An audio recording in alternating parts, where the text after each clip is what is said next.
Halo teman-teman semua, berjumpa lagi dengan saya Aditya Gulda di Jadi Trader.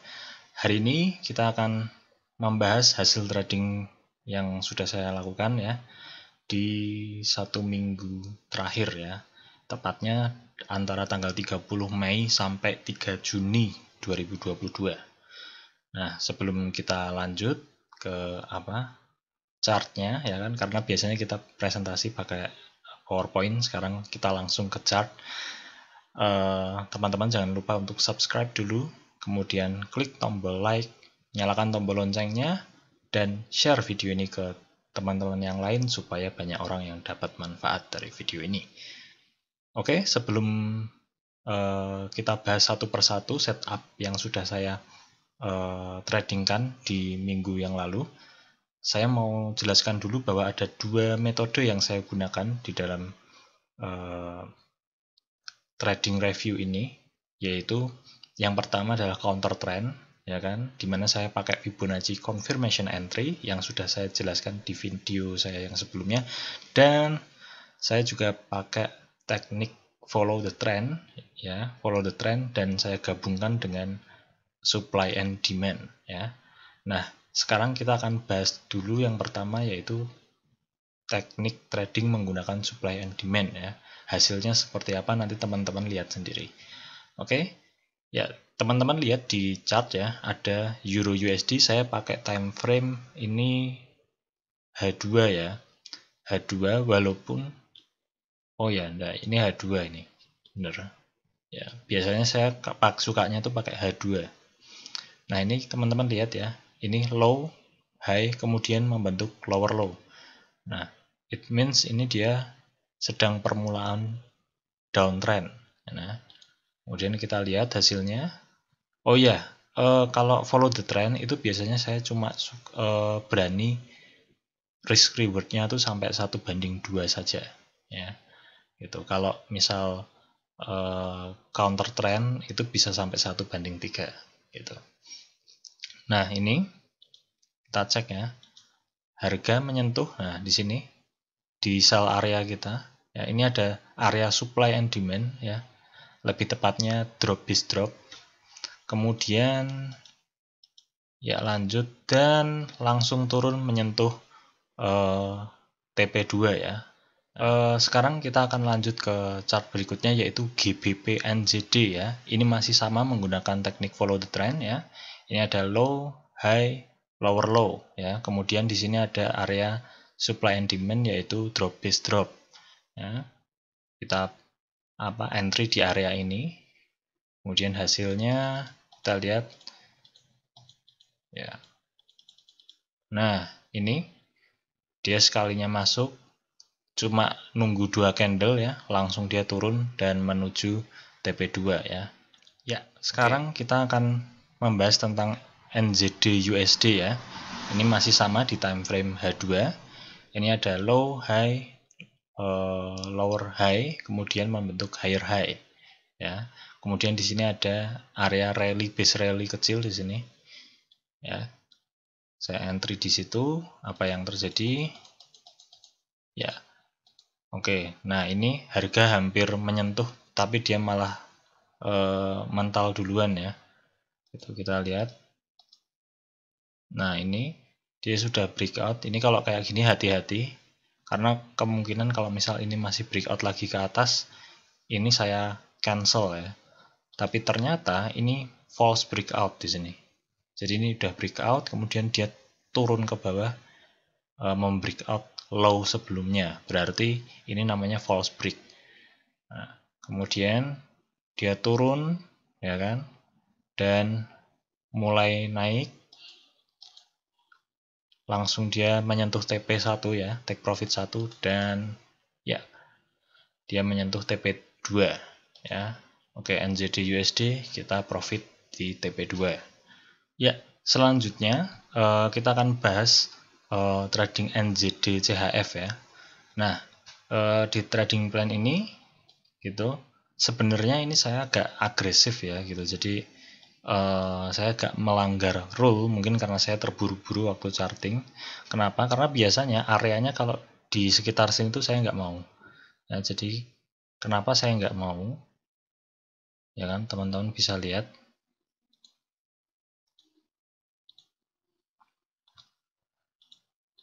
Nah, ini kalau pakai Fibonacci, areanya itu di atas 0,5 ya di sini. Jadi dia areanya lebih cenderung di atas 0,5. Padahal kalau menurut rule saya itu harusnya di bawah 0,5 ya.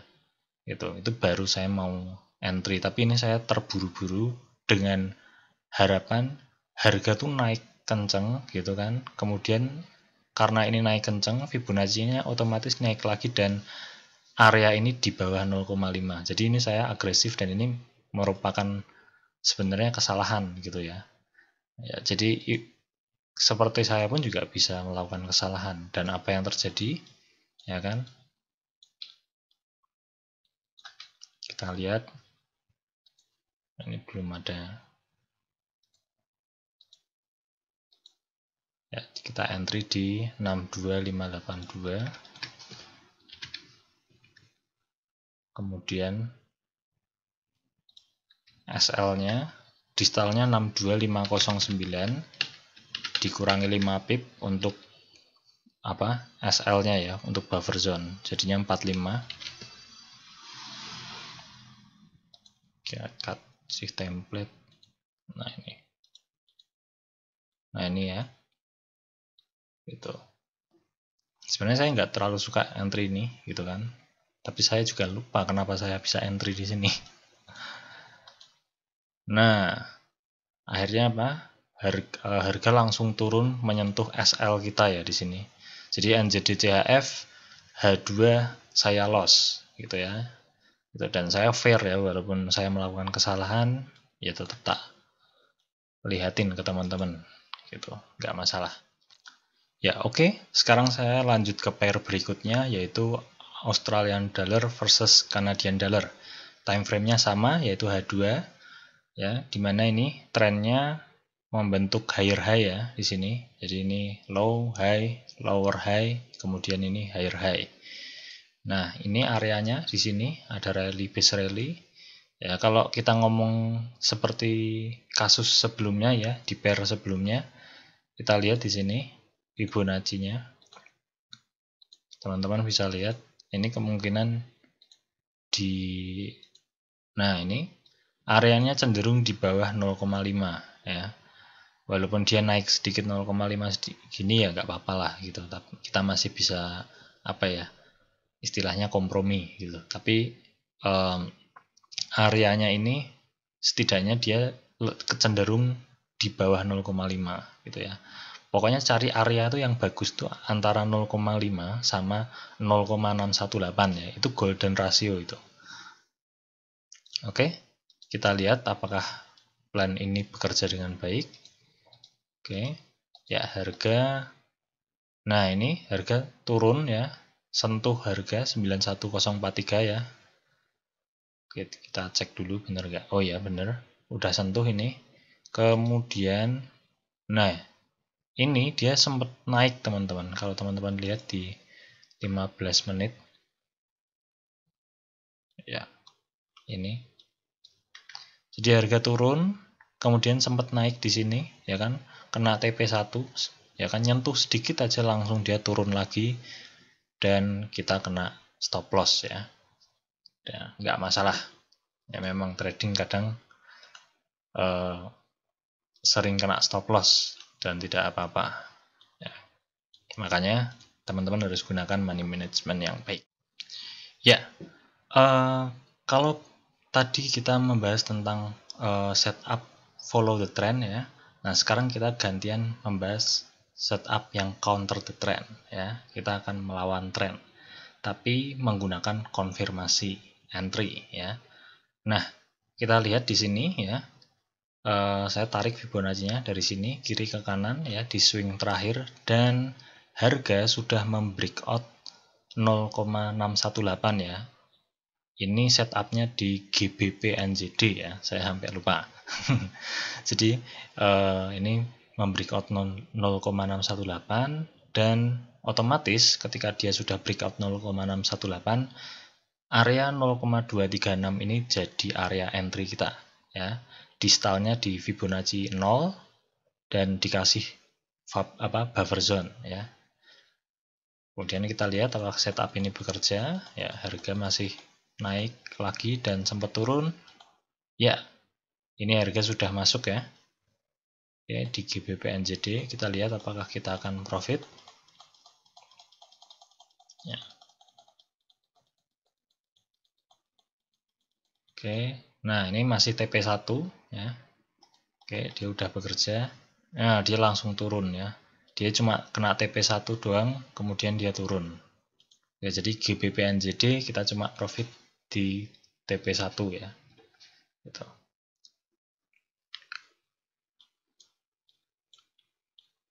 Ya, kita lanjut ke setup berikutnya yaitu USD CHF ya. Masih di time frame H2. Ini di swing terakhir dan dia sudah membreakout 0,618 ya di sini levelnya. Ya, teman-teman bisa lihat di chart. Dia sudah membreakout 0,618, otomatis area ini menjadi area entry kita. Kita lihat ya, apakah akan bekerja dengan baik. Ya. Nah, ini sudah turun ya ini kayaknya 95677. Ya, ini udah kena ini. Ini udah kena area entry kita. Kemudian harga naik dan ini udah kena TP1. Kemudian ini lanjut, nah naik lagi, kena TP2 sempat turun, kemudian naik lagi ya di candle berikutnya. Ini TP3 ya. Oke, jadi setup USD CHF counter the trend. Ini kita profit sampai TP3. Oke, ya. Sekarang kita lihat di AUD USD ya. AUD USD juga kita ada setup counter the trend ya kan. Harga sudah membreakout di sini 0,618, teman-teman bisa lihat di sini ya. Kemudian karena dia sudah breakout, otomatis area ini jadi area entry kita. Kita entry sell. RR bisa sampai 1:3. Nah, kita lihat apakah setup ini bekerja. Nah, ini dia hampir aja membreakout ini ya. Otomatis kalau misal dia hampir membreakout ini, otomatis dia false break gitu, tapi ternyata nggak sampai gitu. Kemudian harga turun lagi. Oh, ini breakout 764 ya ini. Gitu. Kita lihat apa yang terjadi. Ya, harga masuk sampai ke distalnya tapi belum kena stop loss ya ini teman-teman. Nah, ini baru kena stop loss. Ya. Jadi AUD USD kita loss ya. Gitu. Ini kena stop loss ini, teman-teman bisa lihat. Oke, sekarang kita lanjut ke USD versus Canadian Dollar ya. Masih di time frame yang sama dan counter trend ya masih ya, pakai Fibonacci confirmation entry. Ini kita tarik ya di swing yang terakhir, kemudian break. Ini sempat dia breakout di sini sebenarnya, cuman ini false break ini teman-teman. Ya, jadi ini dia membreakout 0,618 tapi di candle berikutnya ini langsung turun gitu, membreakout ini ya low-nya. Makanya ini namanya false break. Tapi habis itu dia mencoba naik lagi ya, membreakout ke atas lagi. Ya, dan ini sudah terkonfirmasi di candle setelahnya ya. Sekarang kita lihat apakah setup ini bekerja dengan baik ya, kita lihat. Ya, harga mulai naik dan turun lagi. Ya, dia langsung turun dan menyentuh SL ya. Masuk ke area kita tanpa naik dulu langsung ya. Nggak ada basa-basi, langsung kena SL. Nggak masalah, berarti USD CAD kita kena SL di setup ini. Ya, sekarang kita lihat setup berikutnya yaitu Euro CHF ya. Ini saya tarik swing terakhir, kemudian harga membreakout 0,618 di sini, ya kan? Nah, ini ditandai breakoutnya ini memang valid ya, dengan candle yang hijau ini, hijau kecil ini. Ini 0,618 di sini. Ini membreakout ya. Dan ini candlenya Marubozu ya. Jadi ini breakoutnya kemungkinan valid banget nih. Nah, kita lihat apakah setup ini bekerja dengan baik atau tidak. Nah, harga sudah masuk. Kemudian dia turun menuju TP1, turun lagi menuju TP2. Nah, kita lihat lagi. Oh, dia sempat mau naik. Nah, ini. Ya. Nah, langsung membreakout ke bawah dan kena TP3 ya. Jadi di setup Euro CHF counter trend kita profit sampai TP3 ya atau 3R. Ini close profitnya tanggal 2 Juni 2022. Oke, kita akan lanjut ke setup yang berikutnya yaitu Australian dollar versus Canadian dollar.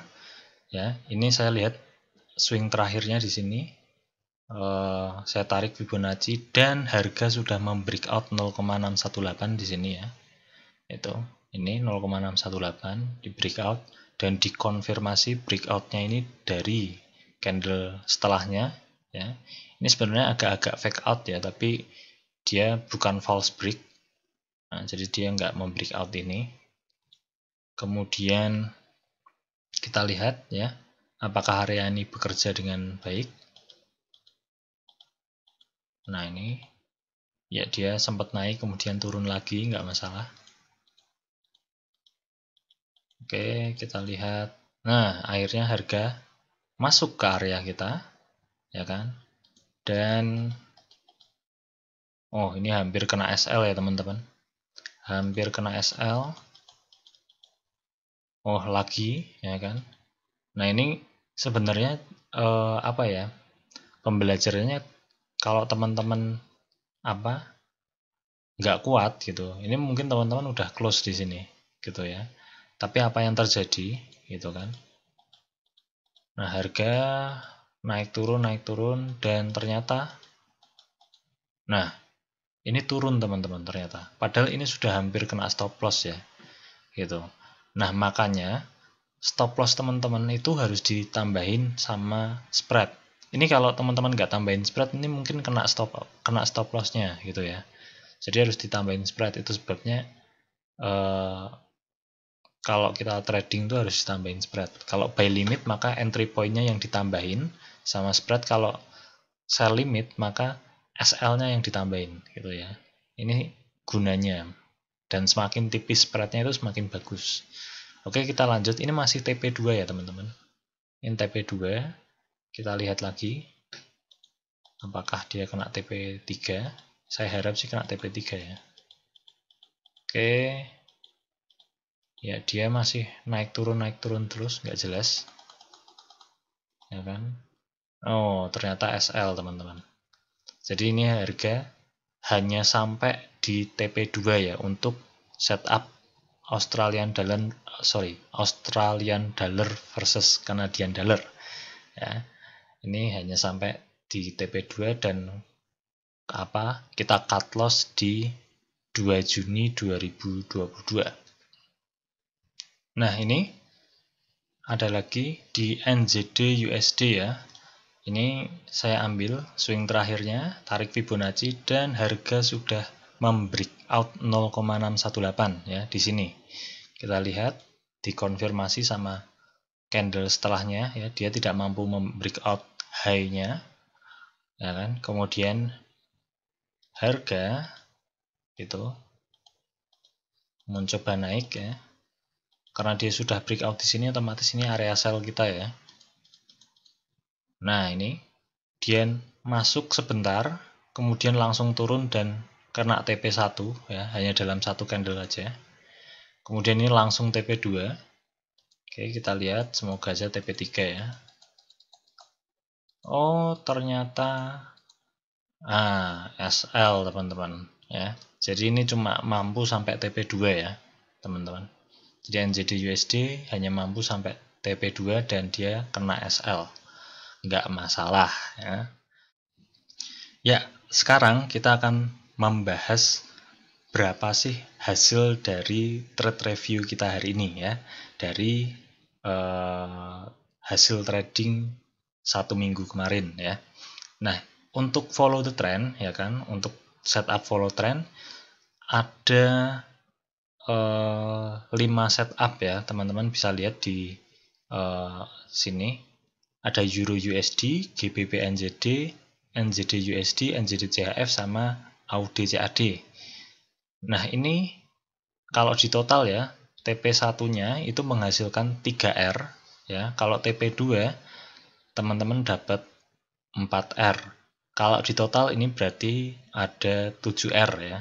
7R. Kalau teman-teman risknya per trade misal ini TP1 1%, TP2 1% gitu, maka teman-teman dapat 7% gitu ya.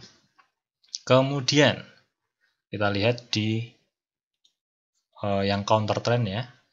Ini yang Fibonacci konfirmasi entry. Nah, ini ada berapa ini? Ada 7 setup, yaitu GBP NZD, USD CHF sampai NZD USD. Teman-teman bisa lihat di sini tercatat semua.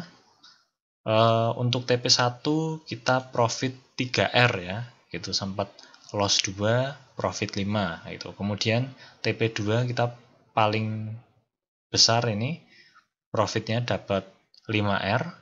Kemudian TP3 kita cuma dapat 1R gitu. Nah, kalau di total ini berarti berapa ini? 3 tambah 5, 8 tambah 1, 9. 9 tambah, kalau sama follow trend ya, ini tambah 7. Berarti berapa ini? 8 tambah 1, 9. 9 tambah,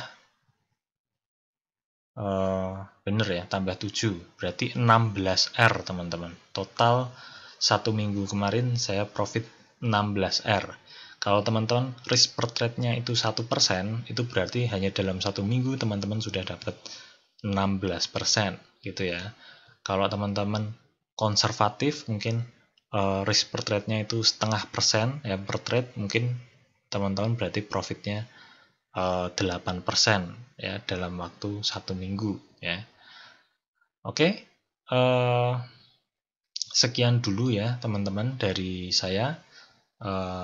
Ingat, tetap gunakan money management yang baik ya kan, yang terukur, yang sesuai dengan risiko teman-teman ya kan. Jangan overtrade ya kan. Dan ingat, kalau yang namanya trading itu nggak mungkin kita menang terus ya. Pasti ada kalanya kita loss. Seperti teman-teman lihat sendiri, saya pun juga bisa mengalami loss ya kan. Bahkan ada setup yang saya tuh harusnya tidak ambil malah ambil gitu. Itu kesalahan saya gitu. Tapi ya nggak apa-apa, itu jadi pembelajaran, nggak masalah gitu kan. Yang penting dicatat supaya suatu saat kalau misal terjadi lagi, kemungkinan besar saya tidak akan mengulanginya karena sudah pernah mengulangi saya pernah mengalami sebelumnya. Oke, teman-teman, saya sudahi dulu. Jangan lupa untuk subscribe, kemudian like video ini, share ke teman-teman yang lain supaya banyak orang yang dapat manfaat. See you for the next video and goodbye.